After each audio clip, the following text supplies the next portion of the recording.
একজন মানুষ যে বিশ্বস্ত এবং আমানতদার এটা বোঝার জন্য যদি আপনি তার কাছে, সে যদি আপনার কাছ থেকে টাকা ঋণ নাই, টাকা যদি ধার নাই, হাওলাত গ্রহণ করে না, যদি যথাসময়ে ওয়াদা রক্ষা করে আপনার টাকাটা আপনাকে ফিরিয়ে দিতে পারে, তাহলে আপনি তাকে আমানতদার মনে করেন, বিশ্বস্ত মনে করেন, ঠিক কিনা বলেন?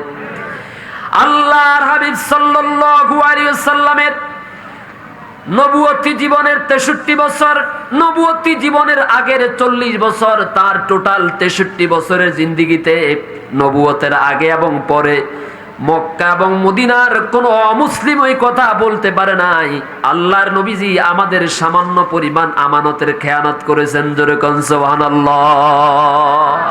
না নবুয়তের আগে না নবুয়তের পরে মুহাম্মদ সাল্লাল্লাহু আলাইহি সাল্লামের চরিত্র ছিল, আদর্শ ছিল এমন, নবুয়তের পরে কোরআন নাজিলের পরে নবীদের আদর্শ, নবীদের চরিত্র ছিল যেমন, নবুয়তের আগেও জন্মের পর থেকে 40 বছর নবীদের চরিত্র এমনটাই ছিল। জোরে কোন সুবহানাল্লাহ।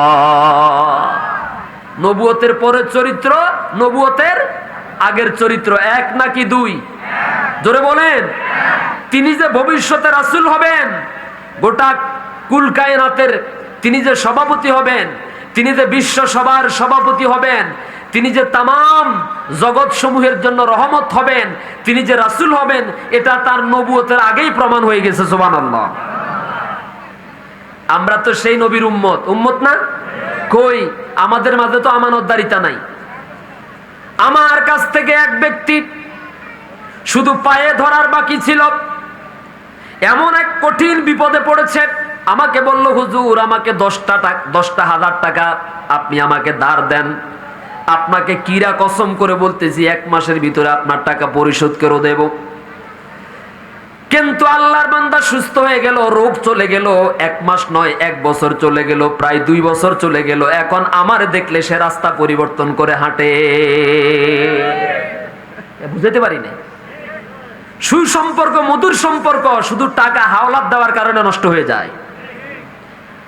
আপনারা কারা কারা এরকম এটার শিকার হয়েছেন যে টাকা ধার দেওয়ার পরে সম্পর্ক নষ্ট হয়েছে? কার কার? একজনও না এখানে? মাশাআল্লাহ মাশাআল্লাহ, অনেক আছে।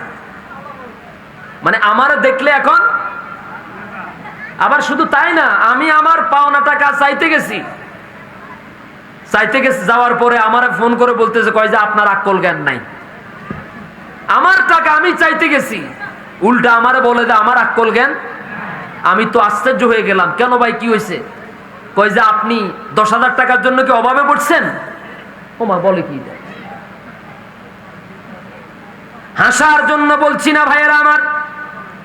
আমি আব্দুল মান্নান হুজুরকে কবর রাখার সময় বলা হবে বিসমিল্লাহি ওয়া আলা মিল্লাতে, আরো জোরে বলেন, বিসমিল্লাহি ওয়া আলা মিল্লাতি রাসূলিল্লাহ বলা হবে। আবার আমার সাথে যে লোকটা প্রতারণা করেছে, ধোঁকাবাজি করেছে, ওয়াদা রক্ষা করে নাই, তারও কবর রাখার সময় একই কথা বলা হবে কিনা বলেন? এখন আপনারা বলেন, বিসমিল্লাহি ওয়া আলা মিল্লাতি রাসূলিল্লাহ শব্দের অর্থ হলো তোমাকে আল্লাহর নামে রাসূলের দলে রেখে দিলাম। আপনারা বলেন, রাসূলের দলের লোক যারা, তারা কখনো খেয়ানত করতে পারে নাকি?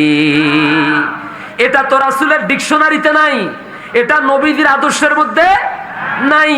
যদি আপনি নিজেকে নবীর উম্মত বলে দাবি করেন, তাহলে মুদির দোকানে, ফার্মেসিতে বিভিন্ন দোকানদার, বিভিন্ন ব্যবসায়ীরা আপনার কাছ থেকে অনেক টাকা পাবে। আপনি এখন ওই দোকানে এত টাকা বাকি হয়েছে, এখন আপনি ওই দোকানদারকে দেখলে রাস্তা আলাদা করে আরেক রাস্তা দিয়ে হাঁটেন, ওই গলি দিয়ে এখন হাঁটেন না, আরেক গলি দিয়ে হাঁটেন। এরকম মুসলমান আছে না? না আছে, মানে ডজনে ডজনে।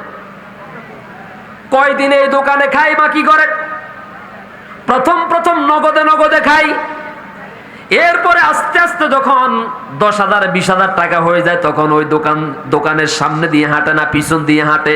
আছে না নাই? আপনারা বলেন, এই মানুষগুলো মান গসানা ফালাইসা মিন্না, মান গসানা ফালাইসা মিন্না, যারা জাতির সাথে ধোঁকাবাজি করে, জাতির সাথে প্রতারণা করে, মানুষকে ঠকায়, নবীজি বলেন তারা আমার দলের লোক হতে পারে না। জোরে কোন নাউজুবিল্লাহ। আমার ভাইয়েরা লক্ষ্য করুন, তাহলে 40টি বছর পর্যন্ত যে মানুষটি তার জীবনে একটা মিথ্যা কথা বলেন নাই, কোনো মানুষের আমানত খেয়ানত করেন নাই, কোনো মানুষের সাথে ধোঁকাবাজি করেন নাই, প্রতারণা করেন নাই, সেই মানুষটি যখন তাদেরকে দাওয়াত দিলেন লা ইলাহা ইল্লাল্লাহু মুহাম্মাদুর রাসূলুল্লাহ সাল্লাল্লাহু, এই বিপ্লবী কালিমার চাইতে, এই কালিমার চাইতে অধিক মর্যাদা সম্পন্ন কালিমা, শক্তিশালী কালিমা, দামি কালিমা আকাশের নিচে জমিনের উপরে আর আছে নাকি বলেন? নাই।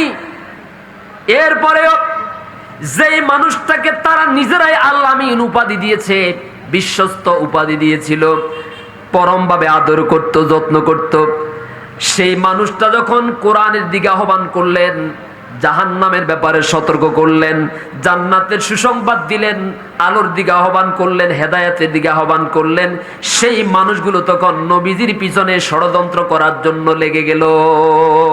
লাগে নাই? লাগছে কিনা বলেন?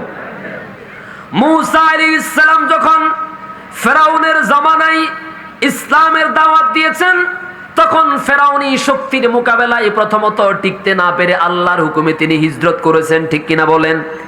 আমাদের মুসলিম মিল্লাতের পিতা ইব্রাহিম আলাইহিস সালাম তিনিও হিজরত করেছেন, সুবহানাল্লাহ বলেন।